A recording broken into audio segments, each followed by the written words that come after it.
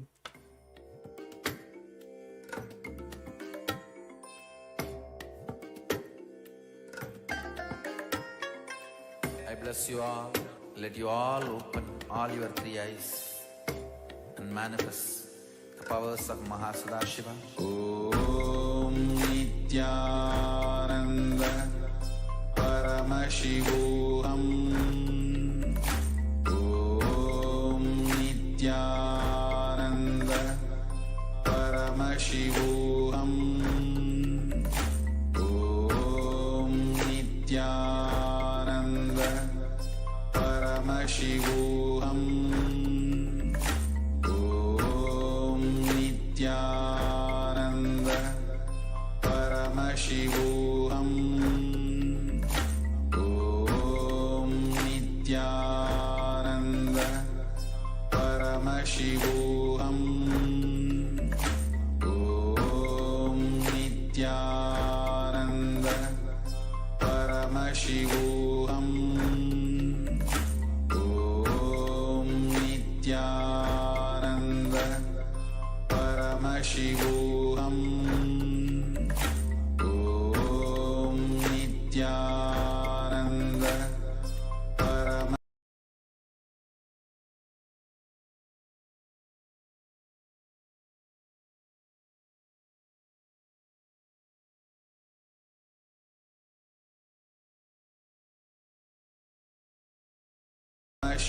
Paramashivoham.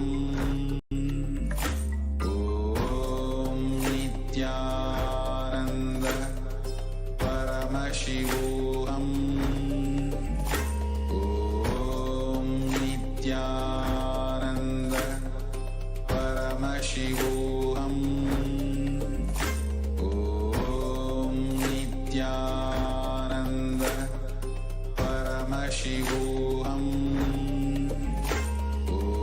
Om Nithyananda Paramashivoham. Om Nithyananda Paramashivoham.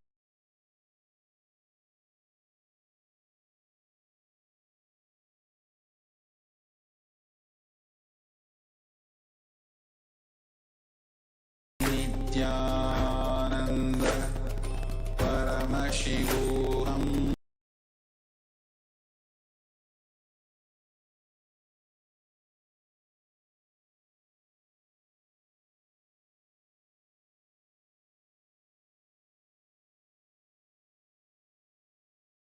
Paramashivoham. Om Nithyananda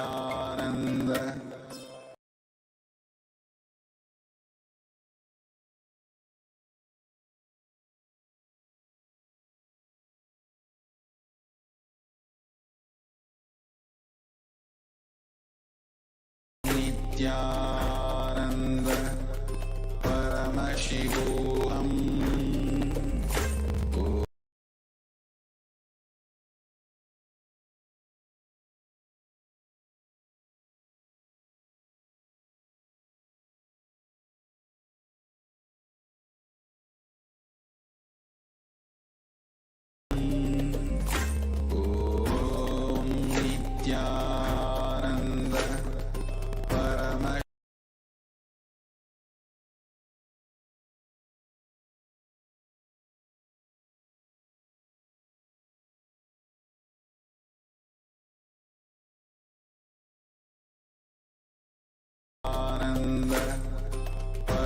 Paramashivoham.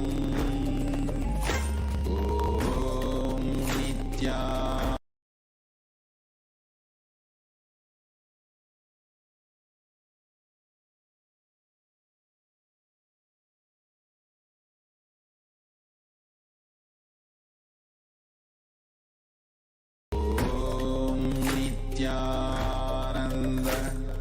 Paramashivoham.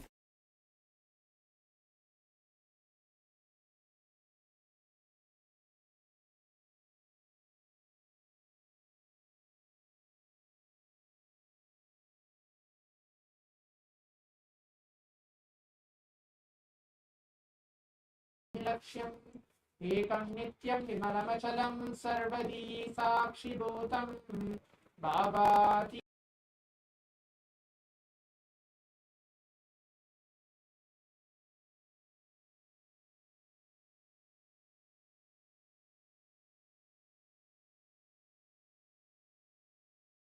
after the Nithyananda Yoga, the performance of the Prathama Vinyasa Krama and the Dvitiya Vinyasa Krama, the complete 308 asanas.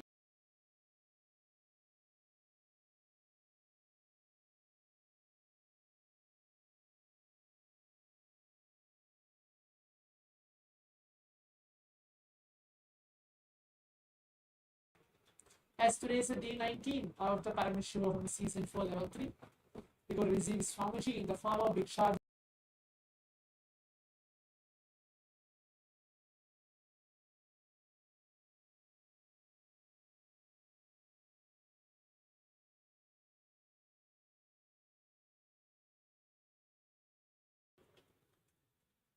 Please keep that ready as well.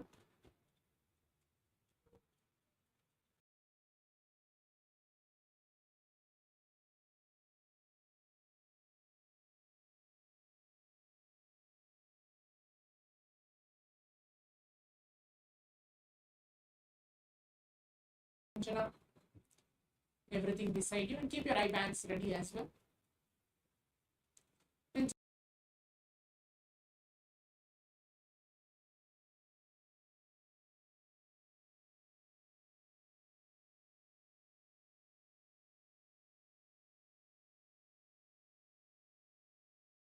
Beautiful tells that this very power manifestation science has been authenticated, validated by the Shastras from the Vedas.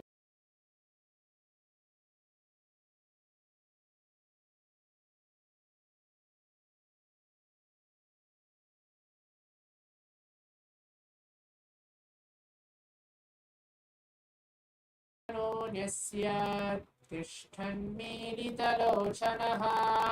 क्रमेण मनसि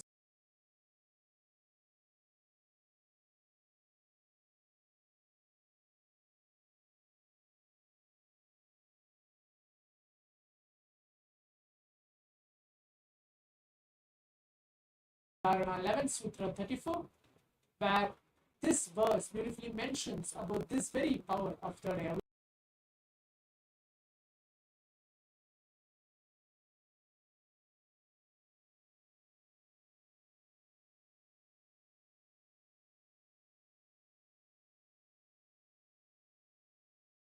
Any movement, having your eyes closed in succession, by that stability of the mind and inner space, through the power of the third.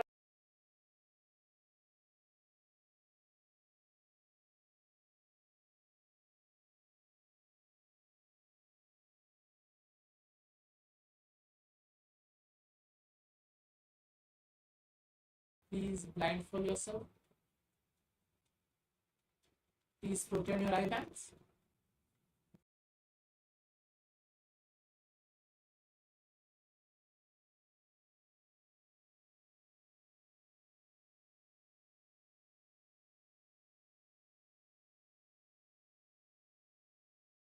Around you is Paraksha, whether you are manifesting or not, whether you are actually seeing what is getting revealed to you. Everything just get across.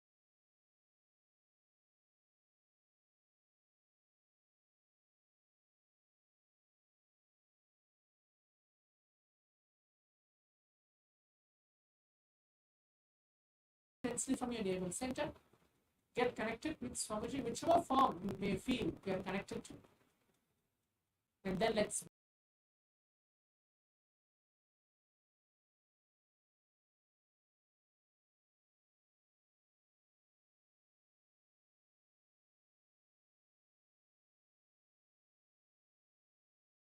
Paramashivoham. Om Nithyananda Paramashivam.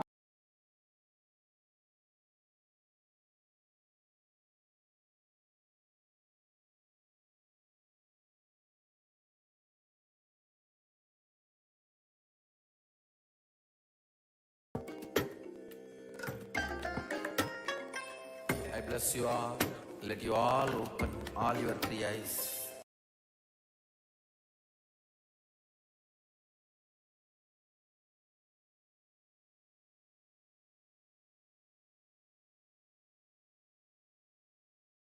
Om Nithyananda Paramashivoham.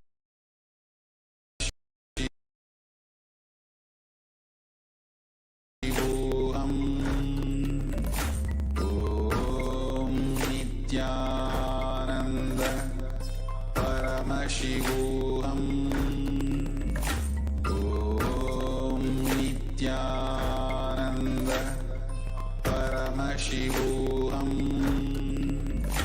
Om Nithyananda Paramashivoham. Om Nithyananda Paramashivoham. Om Nithyananda Paramashivoham.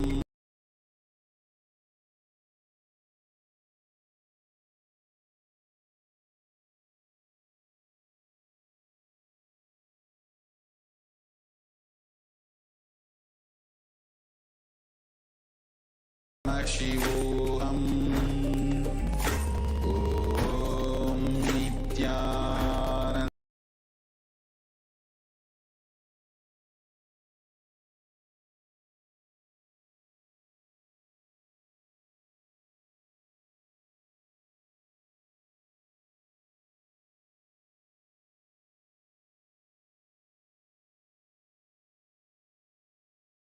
Om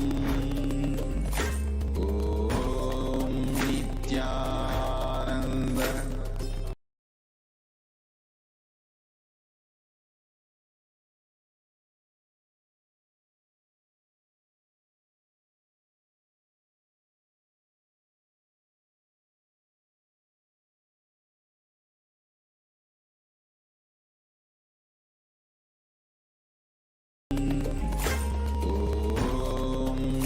Nithyananda Paramashivoham.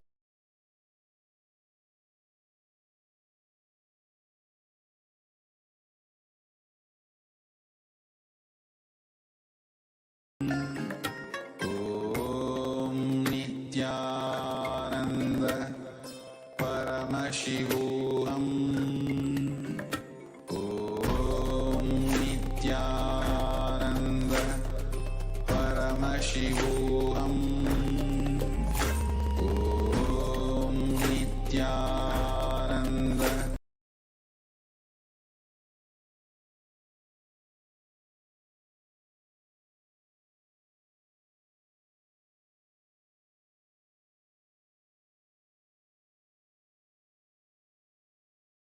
Nithyananda Paramashivoham.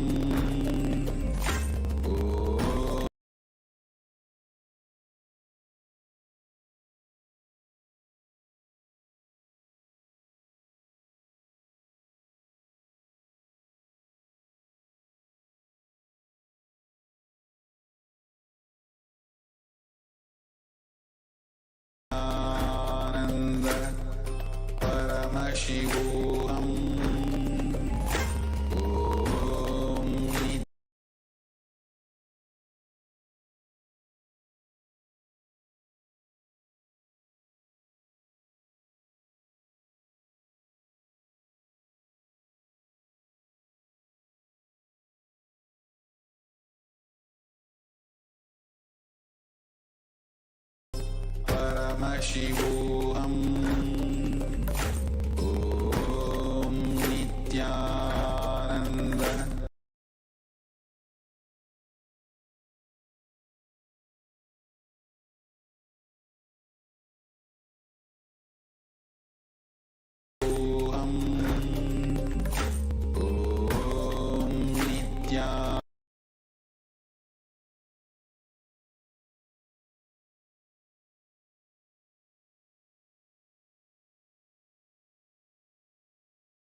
in a few moments, I'll be projecting the image to all of you. Please write everything down.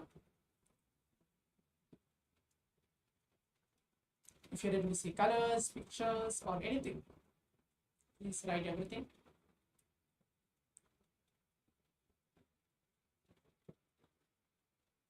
Yes. Now let's see the image which is projected to all of us for this first round of this power manifestation.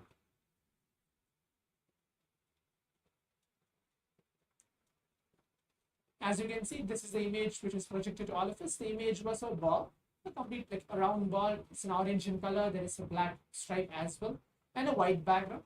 So if you're able to see all these maybe colors or a shape or a white background and whatever you're able to see, if you're able to get completely connected to this very picture, you're manifesting it, that's great actually.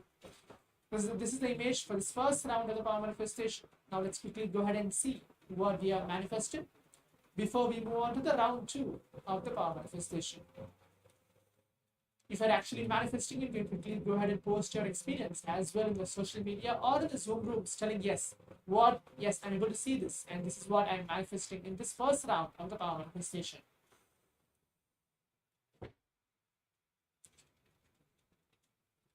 Now let's move on to the round 2 of the power manifestation. We'll be having a second round as well.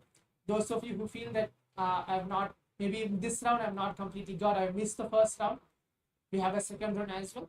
Please keep your eyes closed. Remember, Swamiji, never in a space.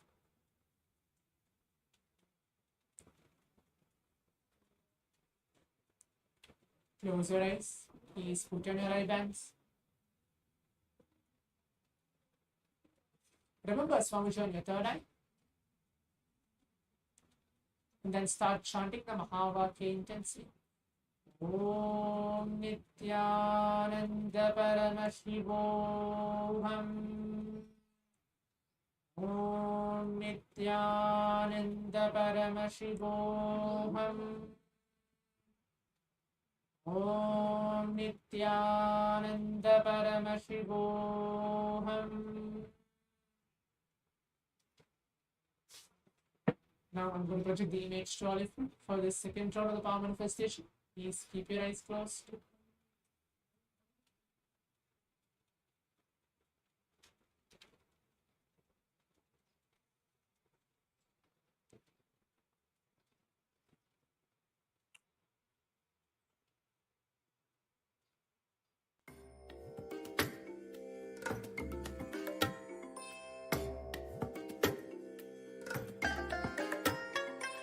I bless you all.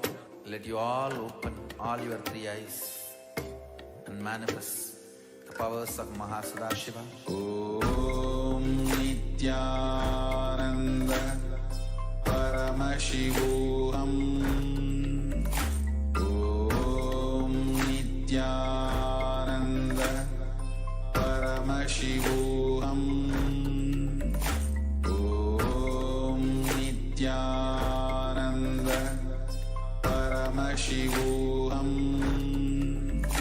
Om Nithyananda Paramashivoham. Om Nithyananda Paramashivoham. Om Nithyananda Paramashivoham. Om Nithyananda Paramashivoham. Om Nithyananda Paramashivoham. Om Nithyananda Paramashivoham.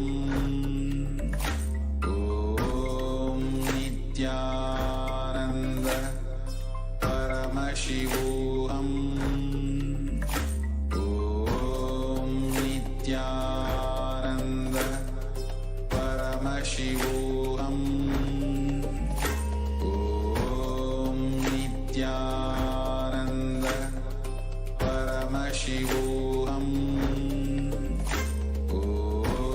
Nithyananda Paramashivoham.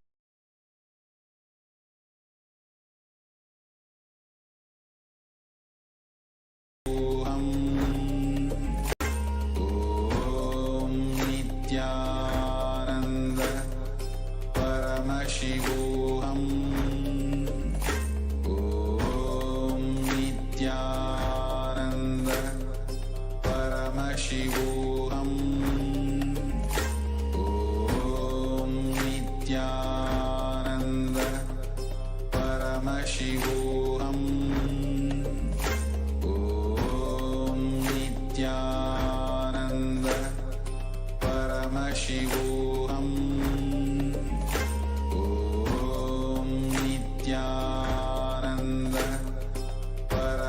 Paramashivoham.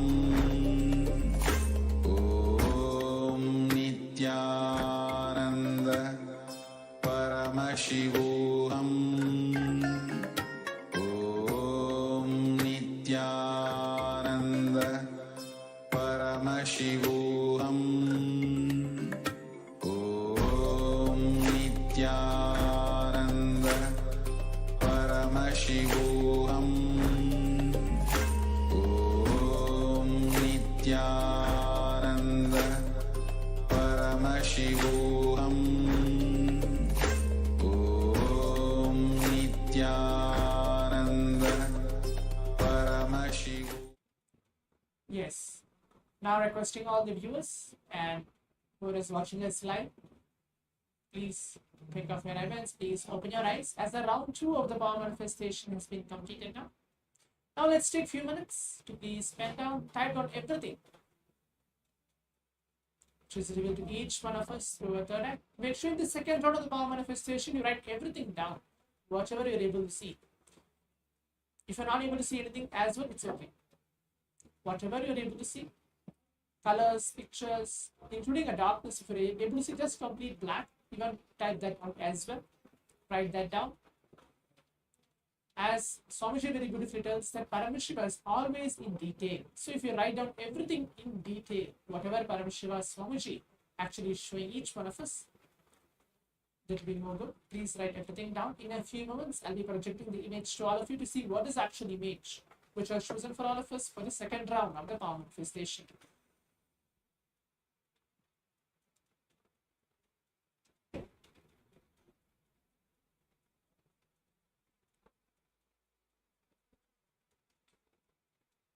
Yes.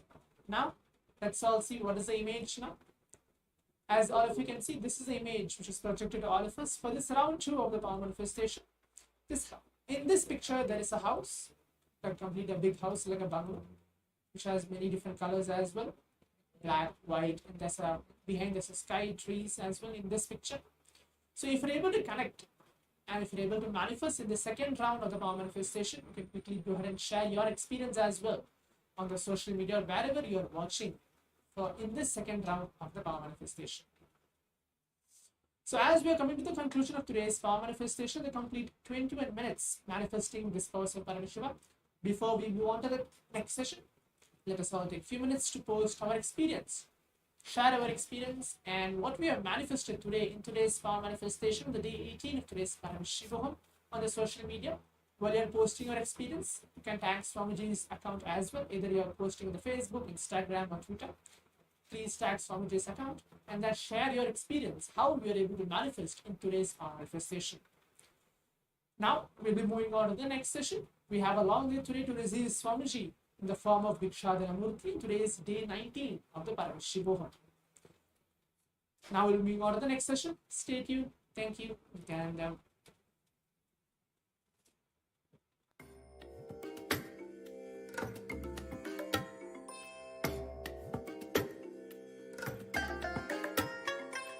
I bless you all. Let you all open all your 3 eyes and manifest the powers of Mahasadashiva. Om Nithyananda Paramashivoham. Om Nithyananda Paramashivoham. Om Nithyananda Paramashivoham. Om Nithyananda Paramashivoham. Om Nithyananda Paramashivoham. Om Nithyananda Paramashivoham. Om Nithyananda Paramashivoham. Om Nithyananda Paramashivoham. Om Nithyananda Paramashivoham. Om Nithyananda Paramashivoham. Om Nithyananda Paramashivoham. Om Nithyananda Paramashivoham. Om Nithyananda Paramashivoham.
नित्यानन्दं परमसुखदं केवलं ज्ञानमूर्तिं द्वन्द्वातीतं गगनसदृशं तत्त्वमस्याधिलक्ष्यम् एकं नित्यं विमलमचलं सर्वधी साक्षिभूतं भावातीतं त्रिगुणरहितं सद्गुरुं तं Namami.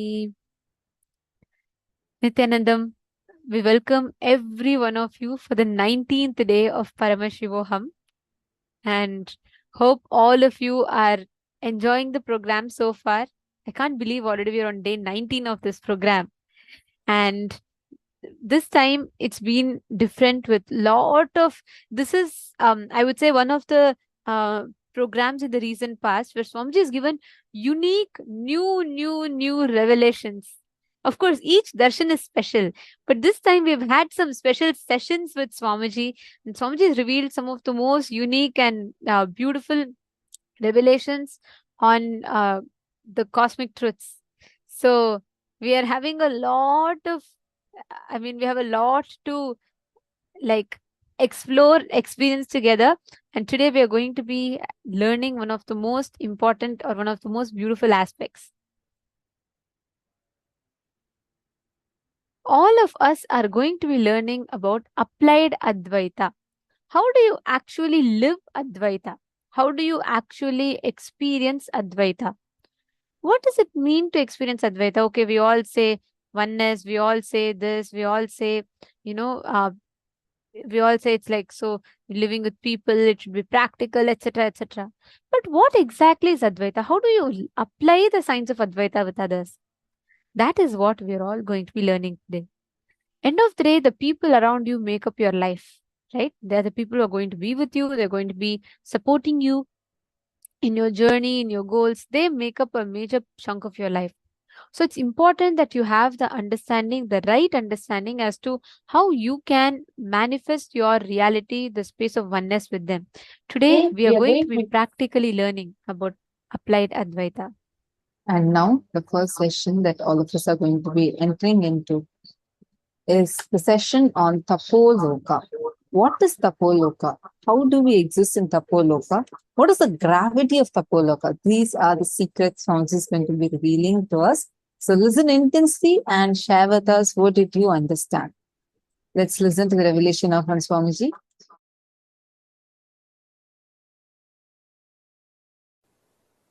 All of you have your presence in all 14 lokas.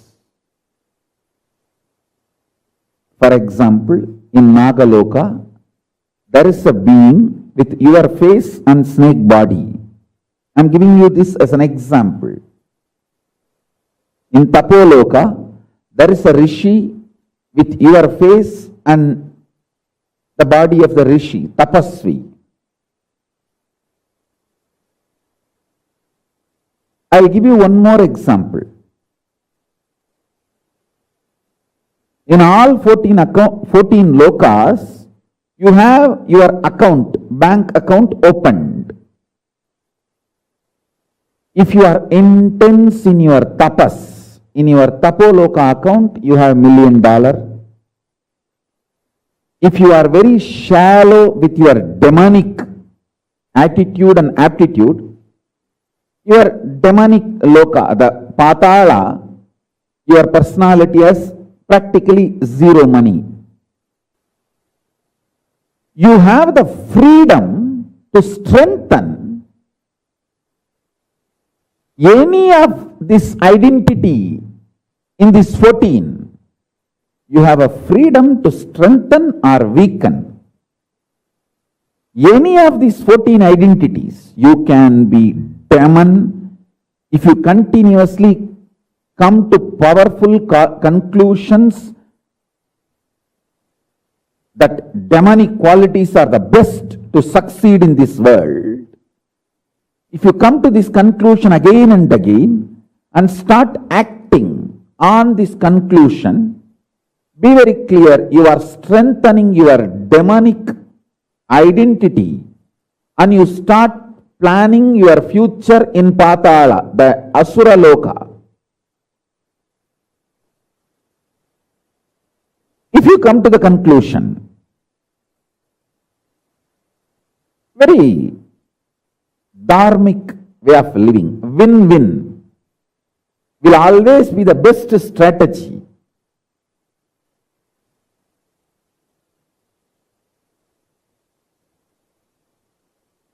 For success in the life. Whenever you come to the conclusion, hey, I should also win, he should also win. That is the best strategy to achieve success in the life. And you start executing those strategies, those conclusions. Then your personality in Swargaloka gets strengthened, and more your intensity in Swargaloka gets strengthened, and you start manifesting your future time in Swargaloka. And if you feel tyaga, giving up, vairagya, the absolute tyaga is the best strategy for success. Your personality in Tapo Loka, highest zone, your identity in Tapo Loka gets strengthened. That gets empowered. And naturally your future starts manifesting in Tapo Loka. So each of these loka opens up for you based on the powerful conclusions you arrive, based on the actions and activities you do. So understand this truth deeply, so you can start manifesting not only the highest zone, Tapo Loka, Satya Loka, all that, you can manifest Kailasa itself. Pure integrity, absolute integrity to Guru and Paramashiva.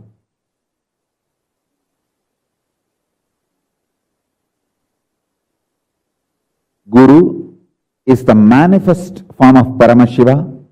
Paramashiva is unmanifest source of Guru. Absolute integrity to Guru and Paramashiva makes your Kailasa personality, identity manifest intensely.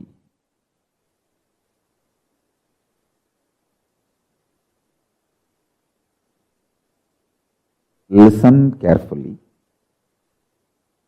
If you come to the powerful conclusion in your life, if you conclude,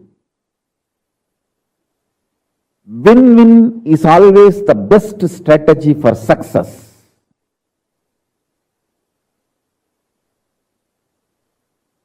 Your Swargaloka identity starts getting stronger and stronger.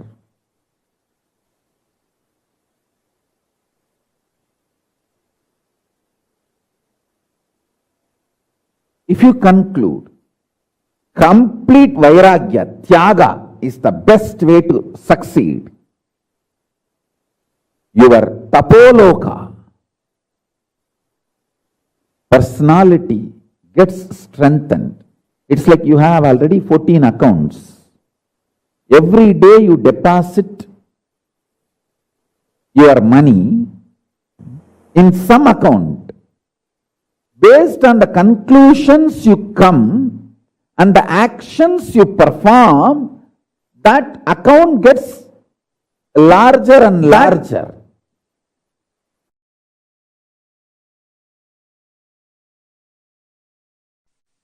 Listen, if you are experiencing oneness, it is Maharloka. If you are experiencing oneness during the multiple expression, even though there are many people, But you know you are in all of them. That is Jana Loka. Even if you listen to these powerful cognitions, you will be irreversibly empowered.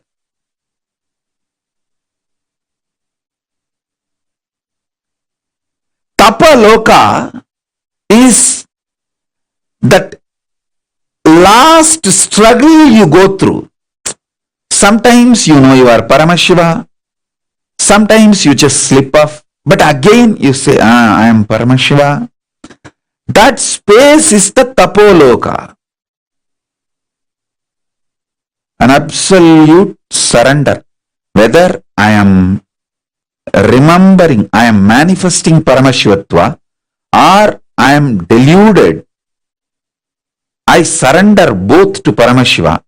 When you take that decision, you are lifted to Brahma Loka.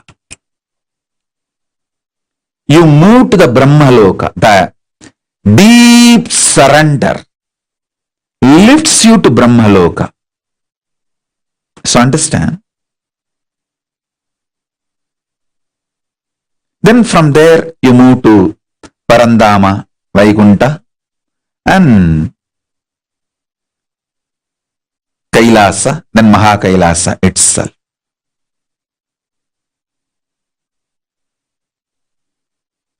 I can project this, a simple kind of a drawing to give you a rough idea about how the lokas are placed. It's not to the scale or to the it is just a rough introduction, kind of an idea it can give you. You can see the Jambudvipa is the known world where we all are now. All human beings, all of us are now in Jambudvipa.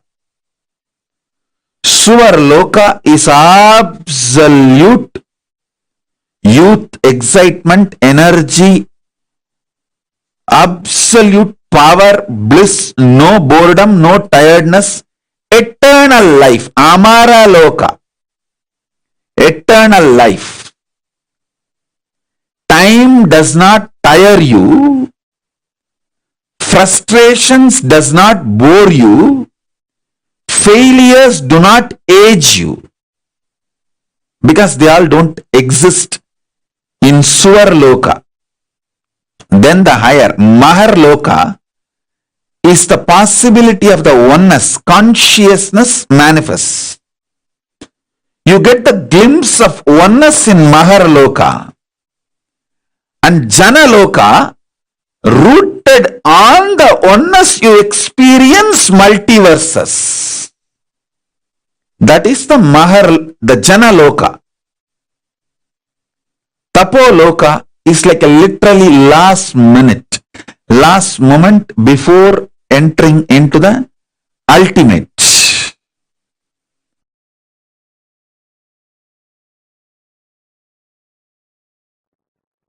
Anything which excites you, inspires you,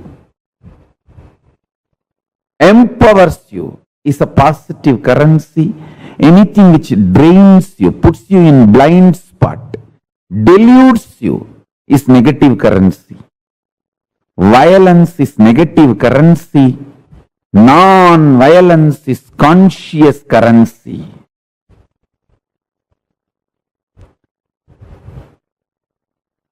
I tell you,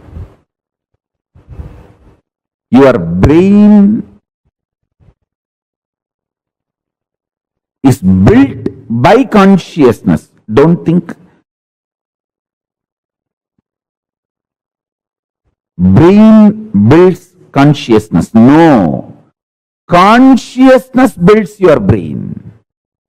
Your whole body can be structured and built by consciousness. Consciousness manifests your body, brain, everything.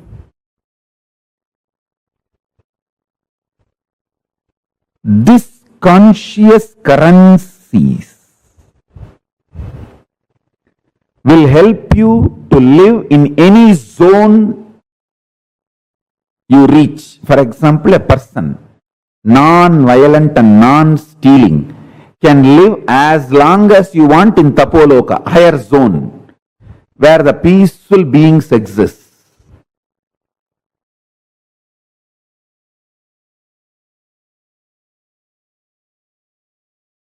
Multi-dimensional space zones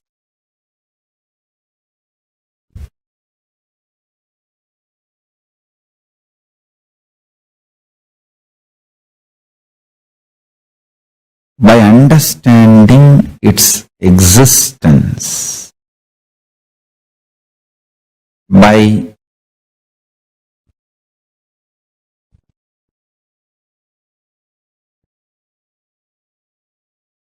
the ability to grasp, visualize, imagine. When you understand its existence, that existence just gets replicated, reproduced, mirrored in your system. That makes you manifest the extraordinary powers. Listen.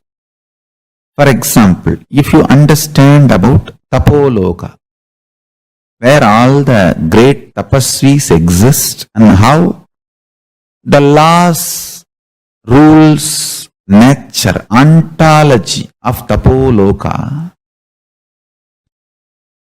In Tapo Loka there is no gravity. Basic laws you need to understand about Tapo Loka. Just what is the gravity law in Tapo Loka? What is the electromagnetic laws of Tapo Loka? And what is the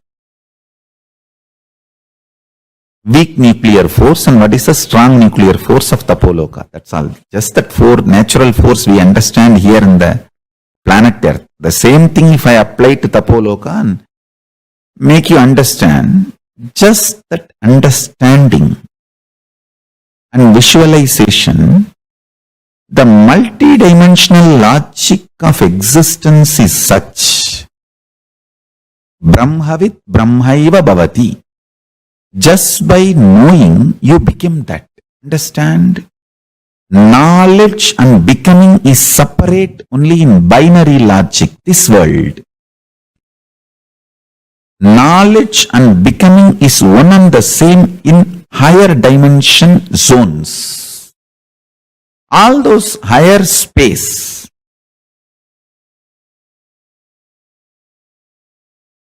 higher zones, if you understand the functionality of the higher zones, Tapo Loka's law of gravity, why there is no gravity and how you can also be without influenced by gravity. What is the electromagnetic force of Tapo Loka?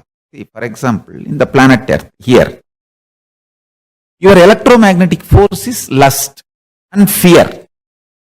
If you are terrorized or if you become extremely lusty, your electromagnetic force goes to its peak.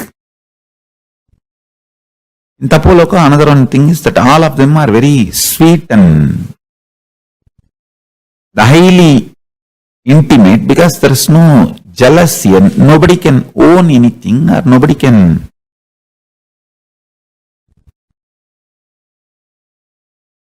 there is no individual understanding of ownership and possessiveness.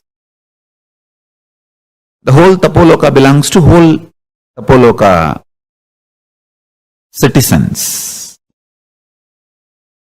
And so naturally the whole understanding is tyaga, just sacrifice. See, when you know everything belongs to everyone, nobody will be interested in possessiveness. You will be only interested in taking care of others. Giving, tyaga. The whole Kailasa, that is the way I am planning to create.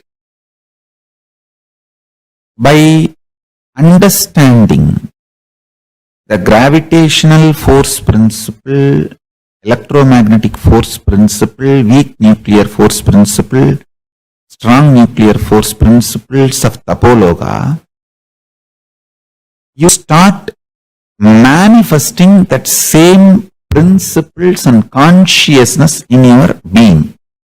It becomes your realization, I tell you. Knowing the reality becomes realization. Brahmavit Brahmaiva Bhavati. Because in the higher space zones, there is no gap between the reality and realization. The whole principle itself, reality is realization. There is no delusion. The delusion component is missing in the higher planes. In Tapo Loka, there is no delusion. So, if there is a God, everyone realizes that God. If there is Paramashiva, everyone realizes that Paramashiva. And that if doesn't have a meaning there. When you understand these principles,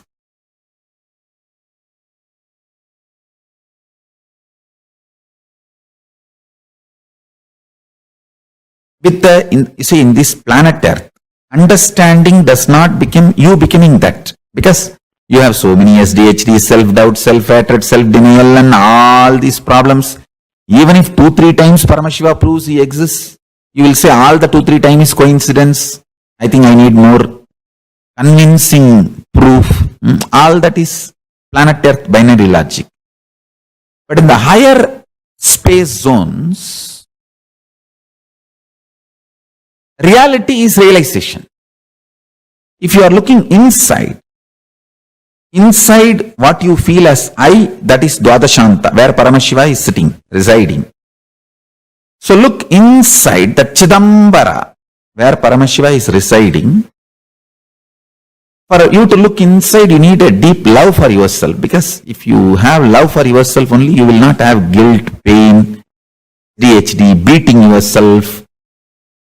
All that you will not be doing, you will be able to penetrate deeply into Chidambara. If you penetrate the Chidambara also, you will manifest the same powers.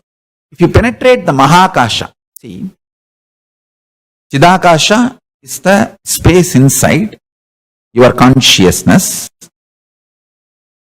Mahakasha is the space outside. Any one, if you penetrate, you will understand the gravitational force, electromagnetic force, weak nuclear force, strong nuclear force principles of Sri Kailasa or Tapo Loka, any higher zones. Initially, usually you will understand only Tapo Loka. Directly you will not be able to reach Kailasa. That is too big, too much. But even if you understand Tapo Loka, you will start manifesting powers with that clarity and that trust, that strength. You can go easily to Kailasa, Sri Kailasa. Anyhow, when you understand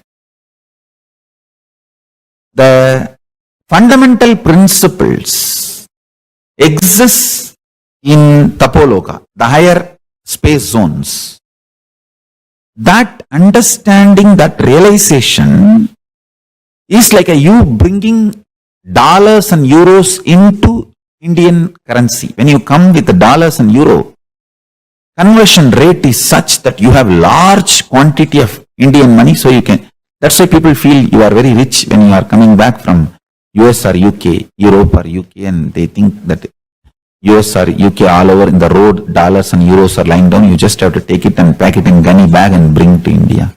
Indians always feel that NRIs are too rich and they expect you to do everything for them, especially if some of your brothers' family is in India and you are in US, earning in US and UK, they expect you to take care of them completely because they feel that a whole US road is filled with dollars and euros. You just have to bring gunny bags from India and just dump all these dollars and pack it and seal it and send it in the ship for them.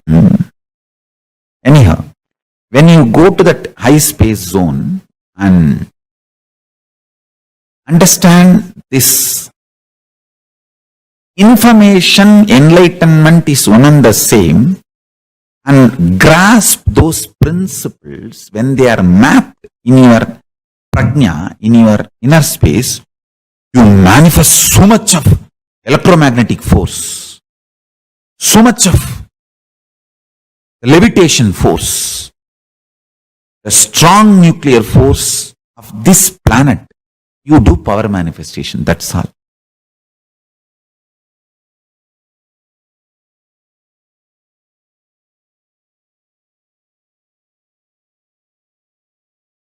Ishvara manifests in Jiva if the delusion about the Jagat is removed. Information can become enlightenment just if the delusion can be removed by any which way possible. Understand this.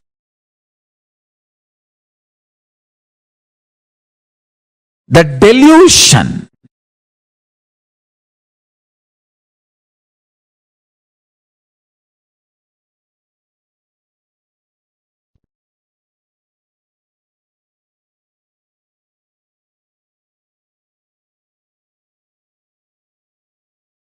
if it can be brought down,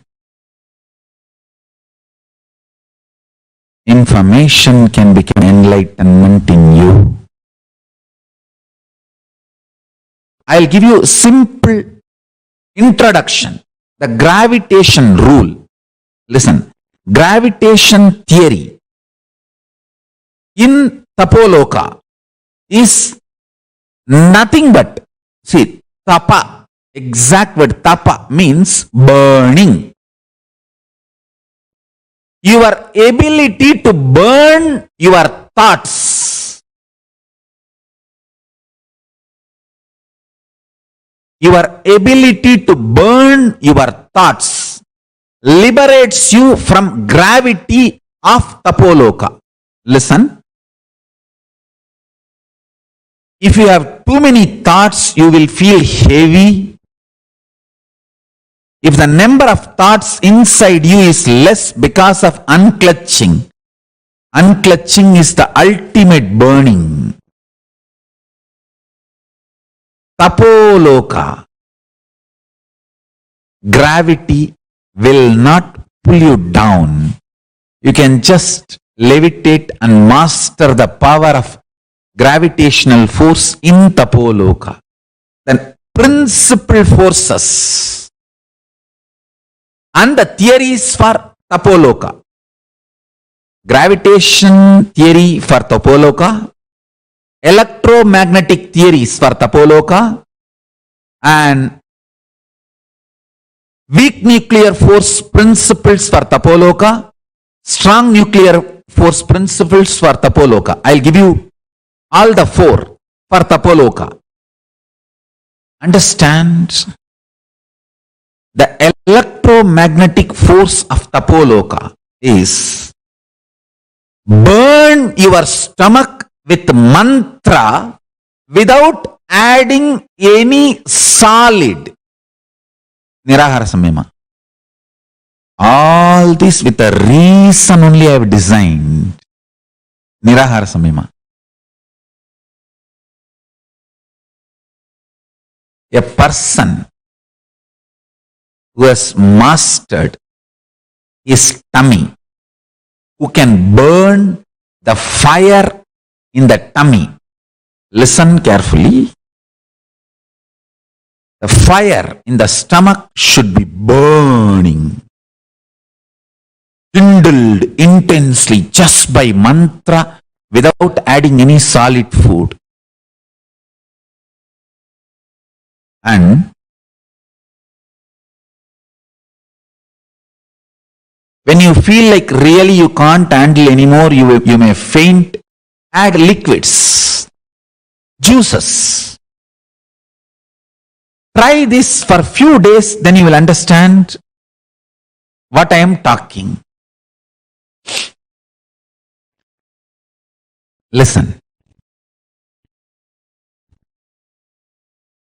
The electromagnetic force in Tapo Loka is kindled in you by not having the habit of solid food eating. I tell you, whoever prepares their body, their system, without having solid food regularly as a lifestyle, they are ready, their body is qualified to be in Tapo Loka.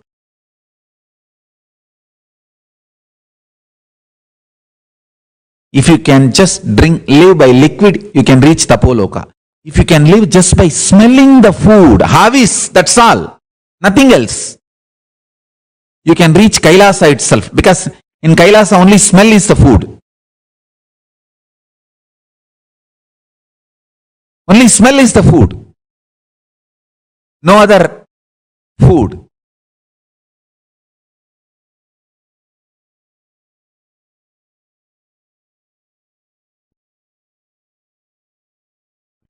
The third force, weak nuclear force. Listen. Listen to this very carefully.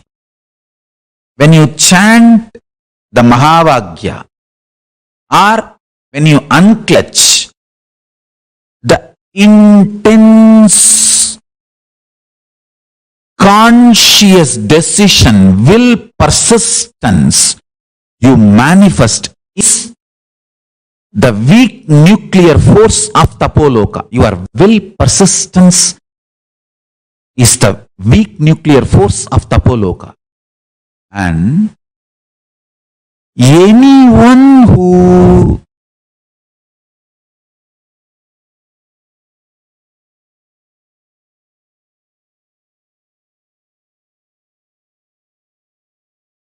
manifests the will, persistence, unclutches, or chants Mahavagya intensely and reaches oneness, you develop the weak nuclear force of Tapo Loka, because that burning burns all the patterns. Your body, your system is now qualified. You are qualified to reach Tapo Loka. The strong nuclear, weak nuclear force principles of Tapo Loka is your will, persistence and ability to unclutch. In planet Earth, the strong nuclear force cannot be manifested. Whatever is manifesting, we can study, that's all.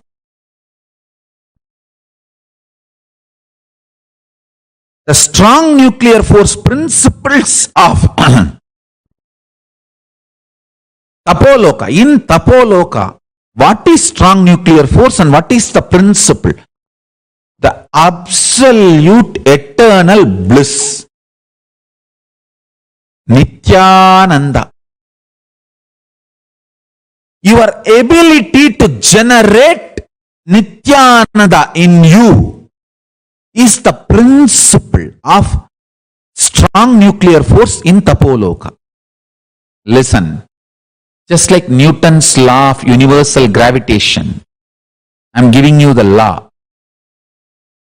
See, listen, Newton's law of universal gravitation is usually stated that every particle attracts every other particle in the universe with a force which is directly proportional to the product of their masses and inversely proportional to the square of the distance between their centers. Now I am giving you the law of gravitation for Tapo Loka. Law of gravitation in Tapo Loka is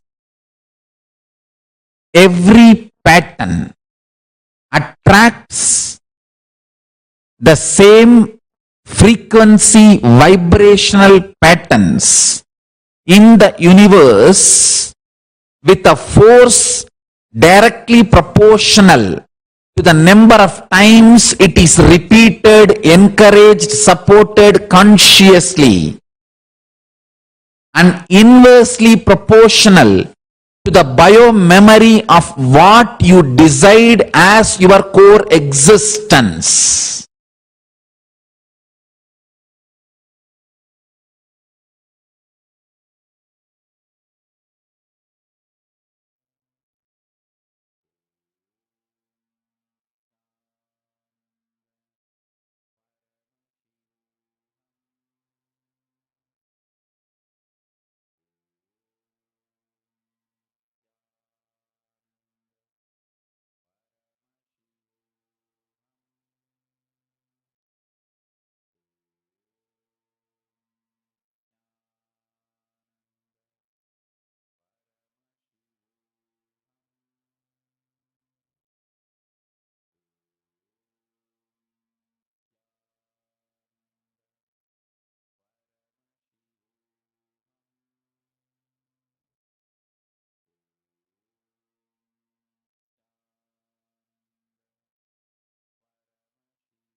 The gravity of Tapo Loka is thoughtlessness. Swamiji here so beautifully took us all through, making us understand what is Tapo Loka like, the parallel universe of Tapo Loka. The Tapo Loka, what all of us are experiencing, right? In Buloka, each of the Loka, parallel universe, has a certain frequency that it raises us to. Based on whichever plane Loka that we exist in, we experience that Loka. There's a very beautiful, very clear science that Swamiji has revealed. And Swamiji has very beautifully mapped the whole thing for us.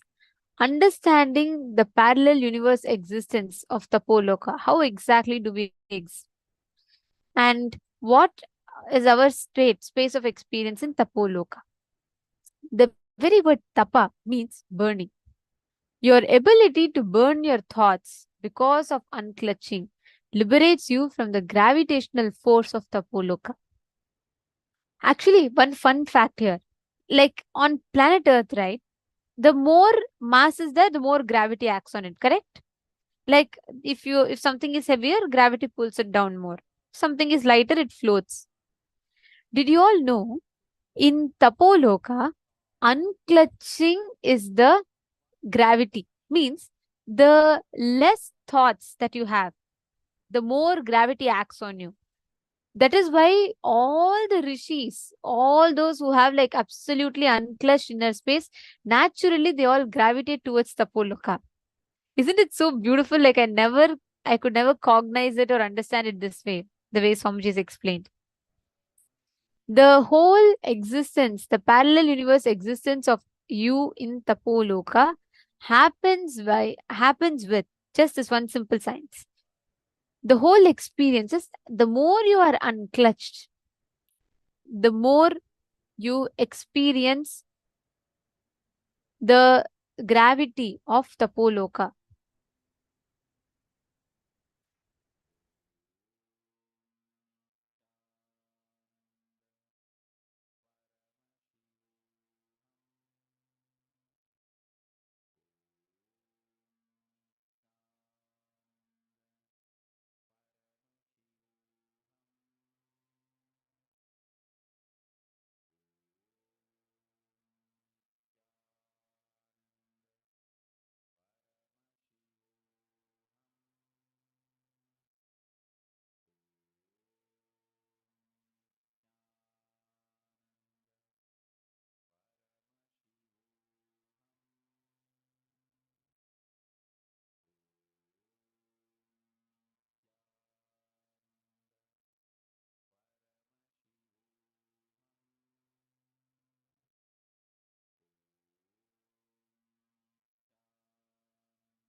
Yes.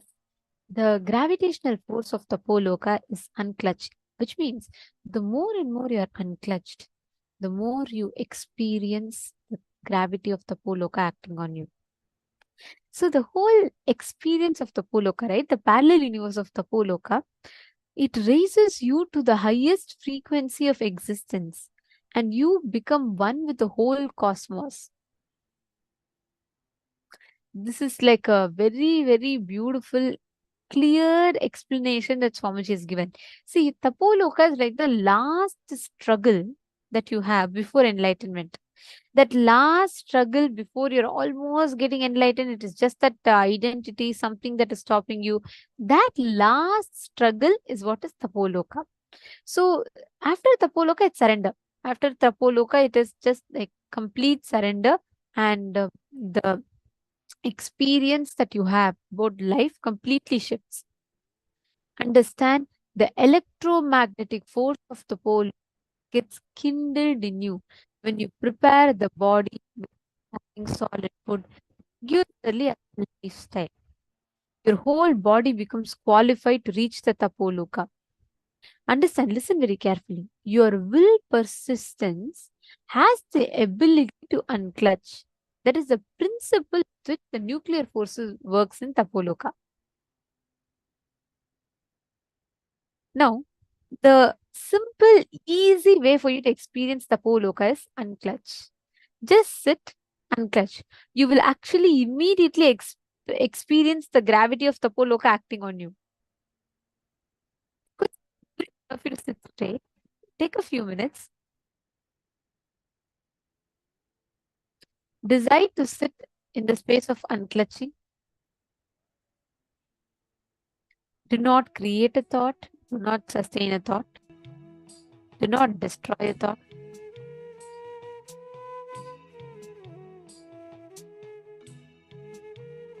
And completely unclutch.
Yes. So now I request all the participants to please relax and settle down. We are now going to be entering into the power manifestation. So I request everyone to please come back and settle down. We can relax from the process.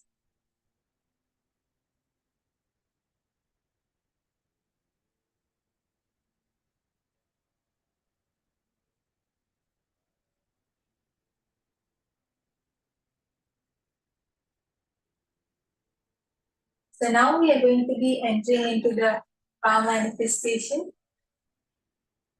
And we are going to be manifesting a very interesting power. And the signs of manifesting the power means the cognition which we have to hold while manifesting power. That power is something which is very directly related to what we just learned.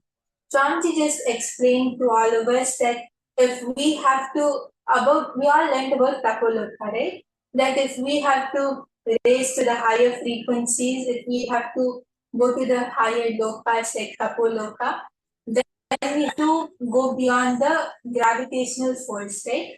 And for that, we should be able to unclutch from all the patterns or the burdens or the heavy thought currents which we are holding inside us.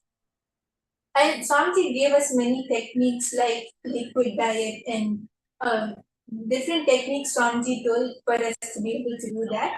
And now we are going to be manifesting the power of Kamacharitvam. And in this power also, all of us are required to be able to raise the frequency of our existence. Means we should be able to raise our frequency so that we can appear in another place. So this power of Kamacharitvam is the power where it's like how Swamiji had appeared as a Divya Sharira, right? All of you must be knowing the story of how Swamiji was in Adi Kailash, in the Pratiksha Pada Puja, and in Trishulam Adinam for morning yoga. In both the pictures, Swamiji appeared at the same time. So that is actually where Swamiji demonstrated this very power, where Swamiji appeared with his Divya Sharira, where he was in Adi Kailash, but he actually manifested this power and he appeared even in Trishul Adinam. And all of us can also see the photographic recording of it. So it is really beautiful. Like Swamiji showed all of us how it happens. And all of us are also going to be manifesting that same power at different levels. So we are also going to be appearing in another place.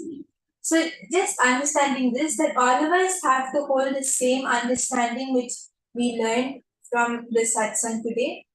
And whatever process we did just 2 minutes ago, just applying that, we are going to practically use it. We are going to practically apply it by manifesting this power. So interesting, so exciting. I'm sure all of us would want to experience it. Is it not? Right. So now here, one very powerful thing we all have to cognize is Swamiji did it, right? And now also Swamiji is going to do. We don't have to do anything. Just cognize this. Swamiji has manifested, you all must have experienced or witnessed. If you have not, definitely will have chance to go into and look into it later.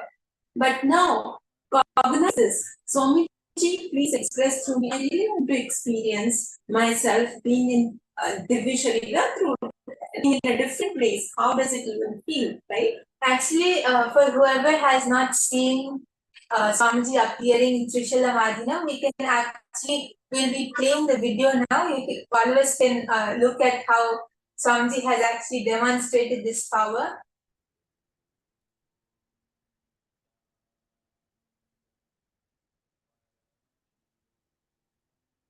Yes, so we'll be playing the video.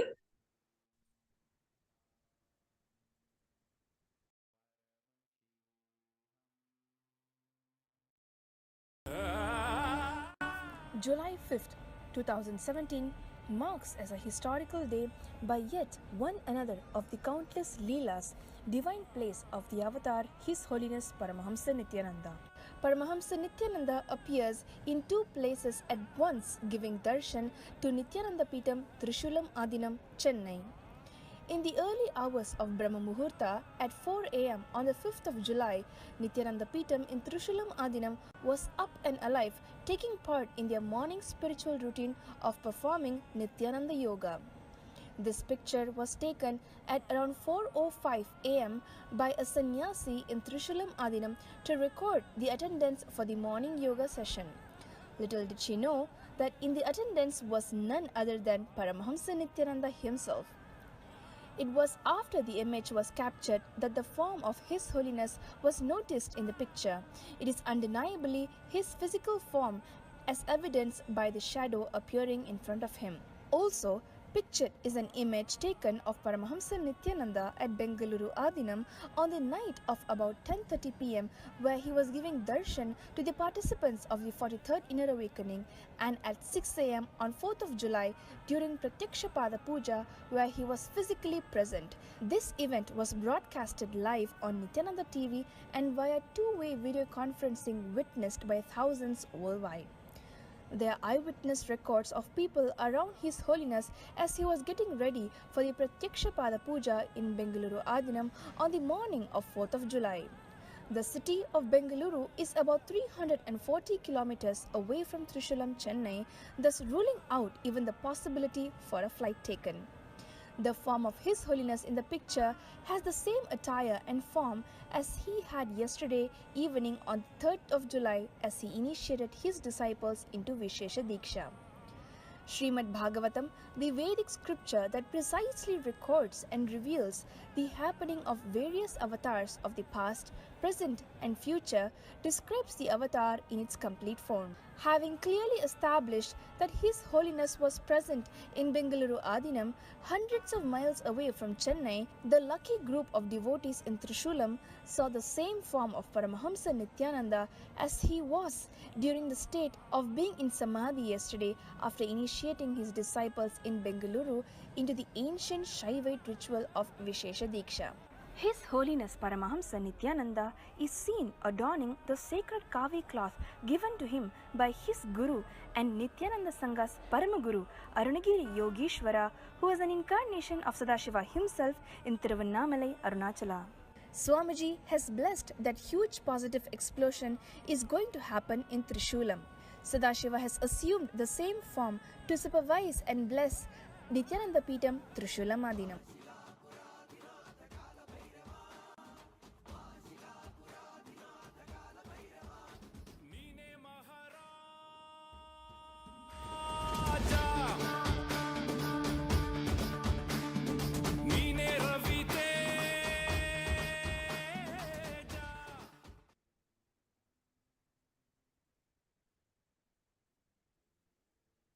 So all of us just saw how Swamiji himself appeared through his Divya Sharira in two places.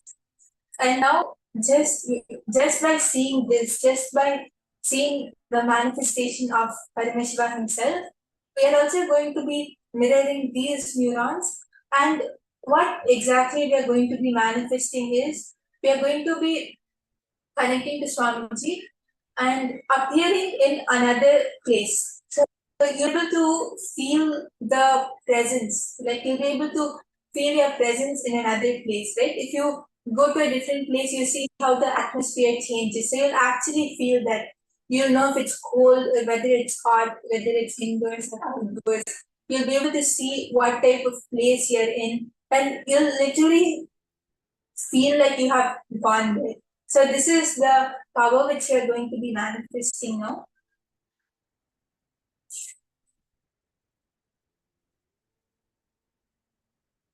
And now we are going to be starting with feeling how the atmosphere around us is and telling how is it. Like we are going to be, when we manifest the power of karma, there are many levels. Like first, you will feel that you are there, but the other person might not be able to physically see you or feel your presence, but you would be able to feel your own presence over there. Then as you keep manifesting, the other person will start feeling your presence. You'll be able to see the details, the colors, the activities, and soon the other person will be able to see you as well as you'll be able to see them. So now we are going to be starting the first level where you would be feeling your presence in that place. So you should be able to feel the atmosphere around you. You should feel the place and describe how it is.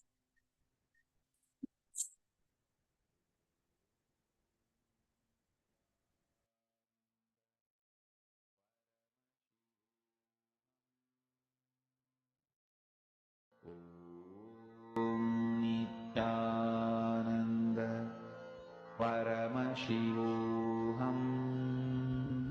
So I request all the participants to please connect to a partner.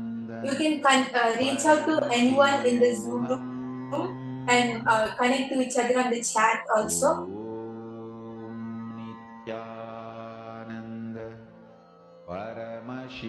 If you have any of your friends or family members who would like to manifest this power with you, you can even connect to them.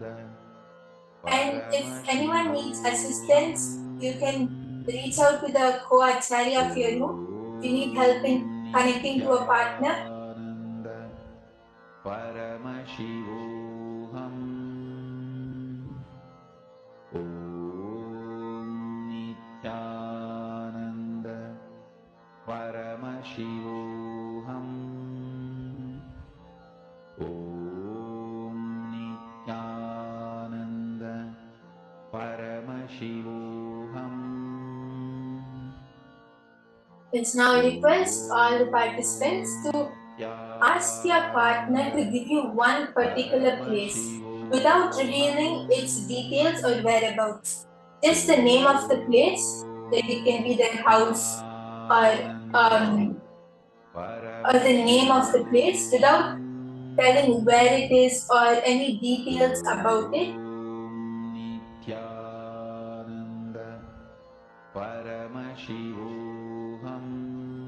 And now just holding that visualization, just holding the image in your third eye, connect to Swamiji and remember Swamiji in your third eye. Put your awareness on your third eye and connect to Swamiji. Just feel your presence in your partner's place. Whichever place they have given you, feel your presence over there. Actually, visualize that you're going there and you have appeared in your partner's place.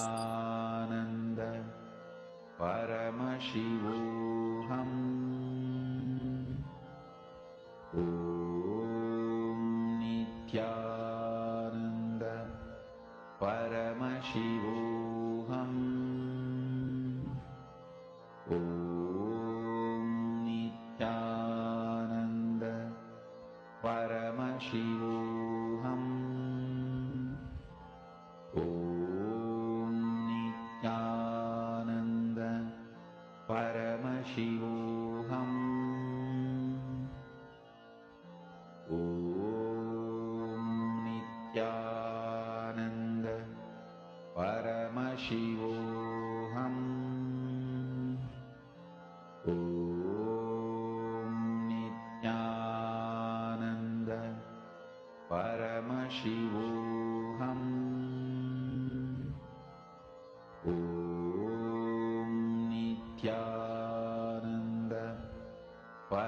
Paramashivoham.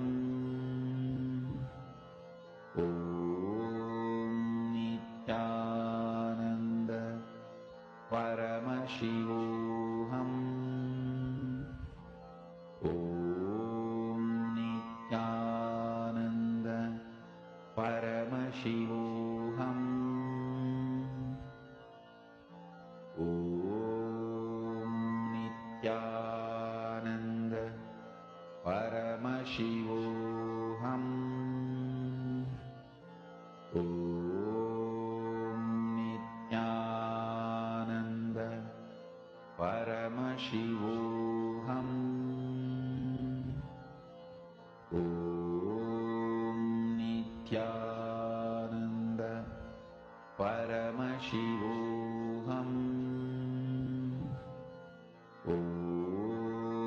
Nithyananda Paramashivoham.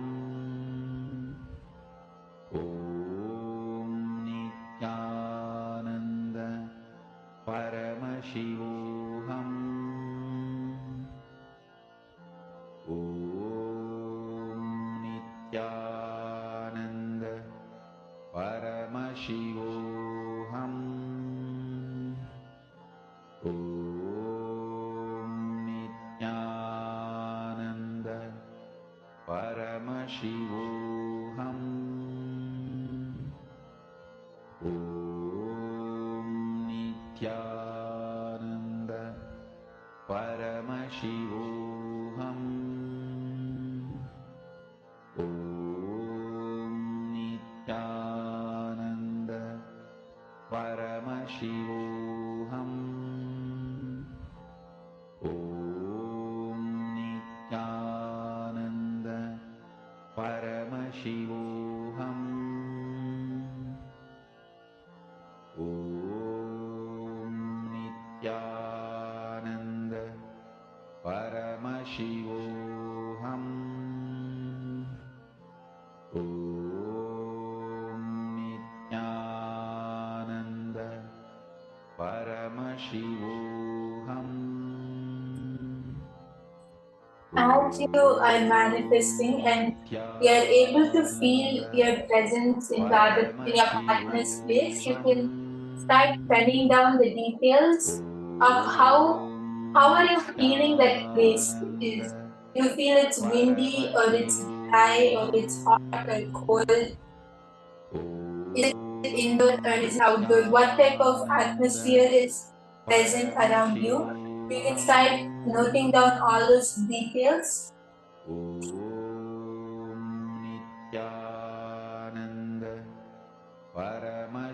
And be in a space of unclutching. That's very important. Just keep chanting the Mahavakya. Connect to Swamiji. And you will see, simply you will be able to experience in your partner's place. For Samadhi and Suprabhatam, wake up. Yes, so I request all the participants to start sharing whatever you were able to feel, however you felt the atmosphere around you. You can start sharing that with your partner.